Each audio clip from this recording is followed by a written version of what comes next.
Odio, odio te, odio lui, odio tutte le cose stabili. Odio, perché ci hanno rubato i pochi momenti d'amore. Odio, quel corpo estraneo che ti dormi accanto, che tu conosci senza sentimento. Odio,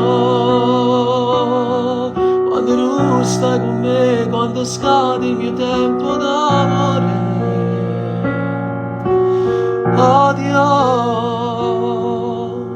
quando a volte mi dici c'è lui non possiamo parlare.